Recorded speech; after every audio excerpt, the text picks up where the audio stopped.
Hi,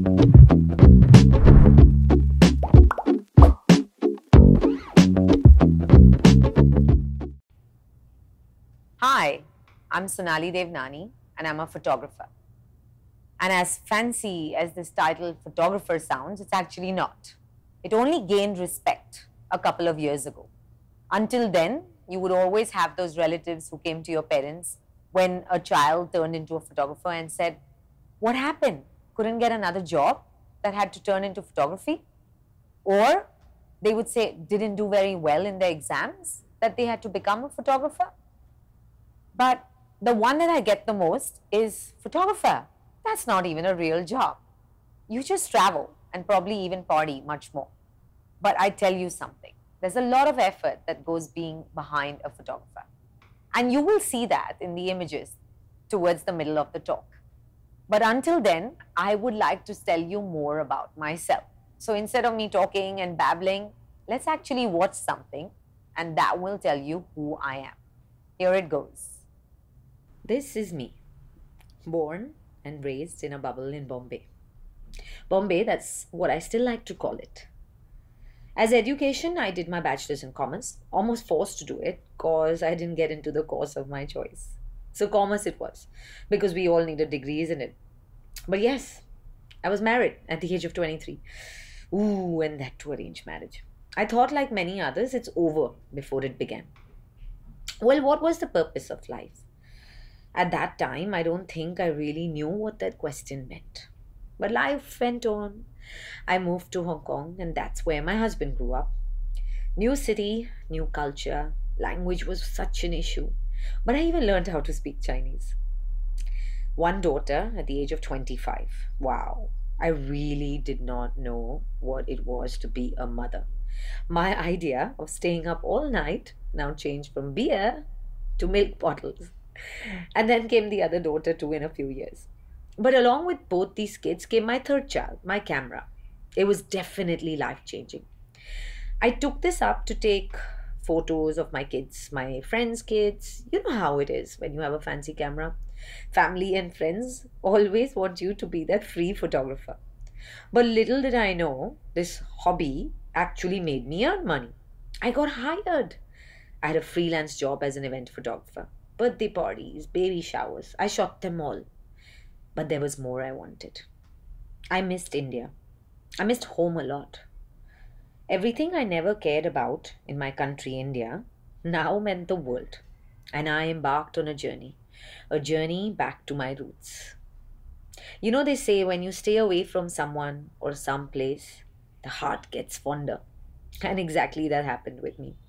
As a child, going to Europe and America or some foreign country was what a real vacation meant. But now I wanted to get to the bottom of what rural India meant because I felt there was a sense of real there. Here I was, two kids back at home with a super supportive husband and a family, and me and my youngest, my DSLR, exploring my home country. The hobby turned into a passion and then to a full-blown obsession.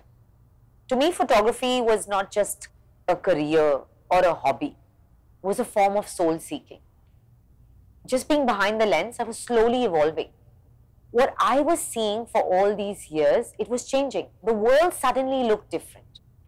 Photography drew me back to my country, India. I traveled extensively. And sometimes I went back to the same places again and again. Because according to me, if the photographer hasn't connected to the place and the people that belong there, they cannot show you or everyone else what they see in that little tiny screen that is behind the camera. Me being a city girl and always living in what we call a very fake society, I was discovering what real was. The common man that I shot represented real for me. I felt like I was in the wrong place all this while.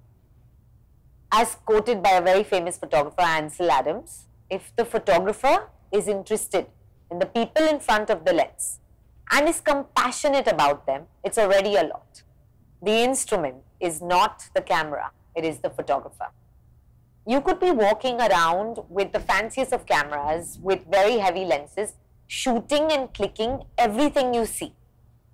But if you're not connecting to your subject, the human element is missing. It's not a portrait. I went to the most gorgeous of places, beautiful landscapes. I could never shoot them. Why? Because I spent all my time connecting to the people that belong there. And that's when I realized I belong to the world of portrait photography. You know what? We live in a neighborhood, and all of you do. We see people all the time. We see street vendors. Milkmen come to a house. The dhobi or the washerman comes to a house every day. Did you ever ask him where he comes from? What are his struggles? I didn't do either until I went behind the lens. And that's what photography does. It makes you interested in people and their lives. And suddenly you're a storyteller. And that's what we are. And we are visually responsible for showing you their stories. And I promise you now, when my milkman and dhobi come home, they don't even want to see me because I ask them too much. Everyone has unique experiences to share. The sadhus in Varanasi, the camel herders in Pushkar Camel Fair, the Nagas of the Kumbh. Everyone has a story to tell. Sometimes very funny experiences, while others can bring tears to your eyes. And that's what I wanted to show. I wanted to show their emotion to you while I was capturing them, and my emotion while I was capturing theirs. Gratitude, respect, empathy. I have earned all of this only because of photography.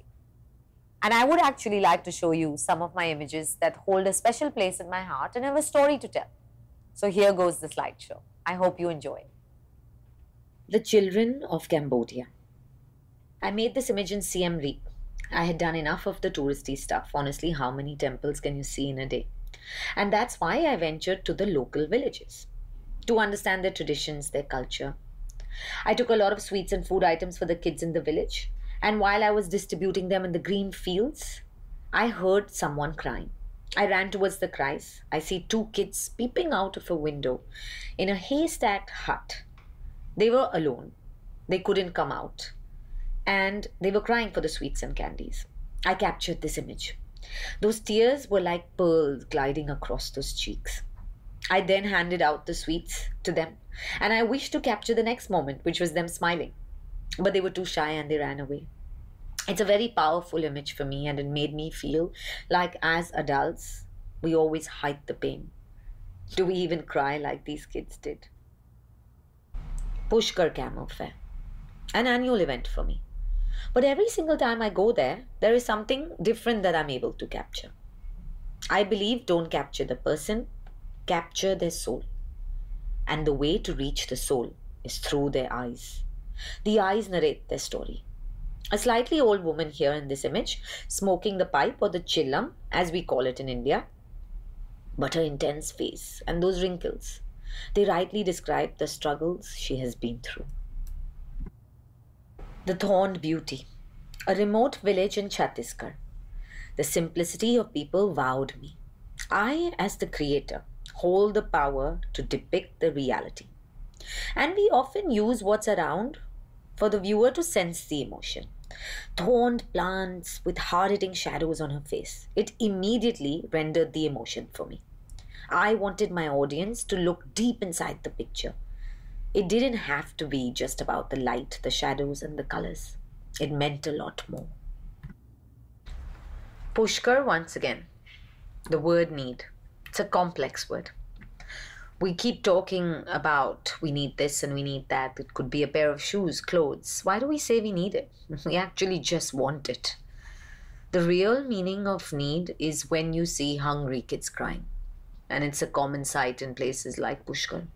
A packet of biscuits can lighten up these kids' eyes. It's pure joy to see it, but it's heartbreaking on the other side to capture these tears. Versatile culture country. We are so lucky to be Indian. Multifaceted culture we have for sure. This image is from what we call a Chhat Puja and is usually celebrated up in the north in states like UP and Bihar mostly. Those colors, the vermilion in this image, it defined what an Indian woman was. The hand express what the heart already knows. Portraits isn't only about capturing the face. The hands can tell you a lot about what the person and his life has been. The rough texture here depicted his struggle. Crumbs of food, money. I felt like I knew everything about him without even asking what he had experienced. The toothless smile. The chai stalls in India are the most fun places to hang out for photographers like us. You can spend hours watching and meeting new people who come in for a break and a quick cup of tea. This gentleman was doing the same. I think he was traveling, carrying a large bag. I asked him about his whereabouts, and he was very happy to talk. I asked him to smile for my camera, and he said no, he had no teeth left. He was 90 years old. And I said, laugh, you will look even better in the camera.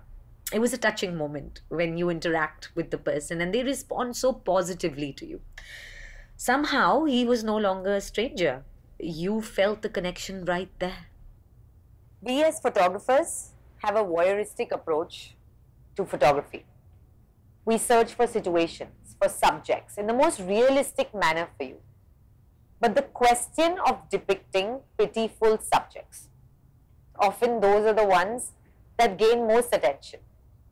We need to move from the politics of pity to the politics of dignity.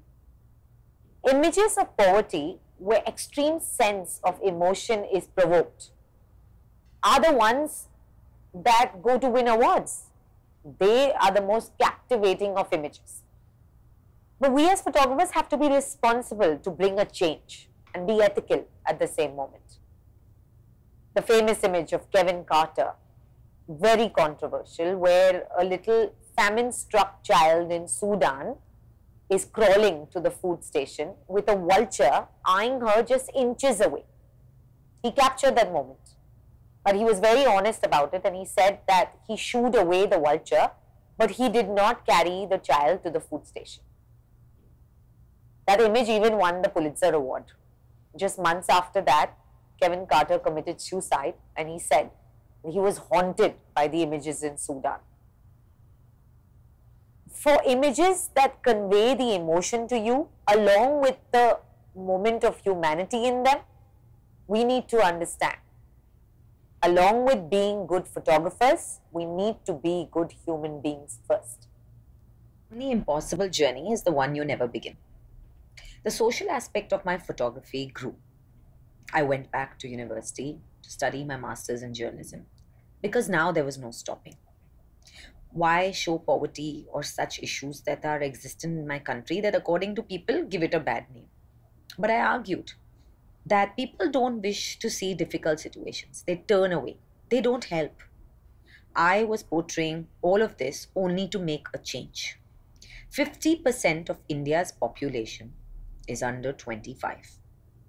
With the growing number of drug addict children in our country, the future looked bleak. My first documentary, Addicted Innocence, is based on drug addicted children in Delhi. Shooting in unsafe conditions, convincing drug addict teens to allow me to shoot. And the pain of seeing them go through it was a part of this new journey. My film won the Best Documentary Award in the Chicago South Asian Film Festival, and shortly after, a dream came true. A charity organization who watched my film vowed to help me make a difference and have raised $85,000 for this drug rehab center. I had achieved what I worked for. Here is the trailer of the film.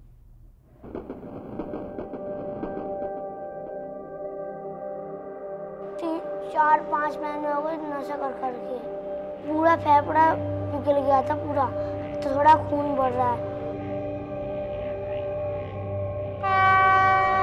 नशा ऐसी चीज थी कि crime करवाते गई कभी पटरी के ऊपर चढ़ के कभी फोन छीनता था किसी का पर्स फाड़ देता था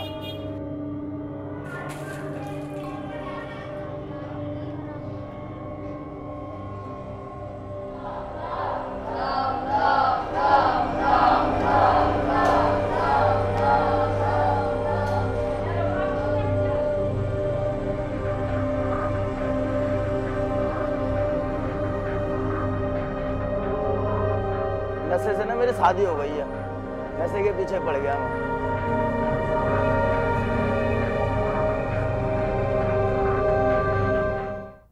So it doesn't matter if it's photography or if it's something else that you believe in. Only if you love what you do will the world love what you do. So keep going at what you are passionate about, and there's never a right age to start it. Good luck to everyone and see you around.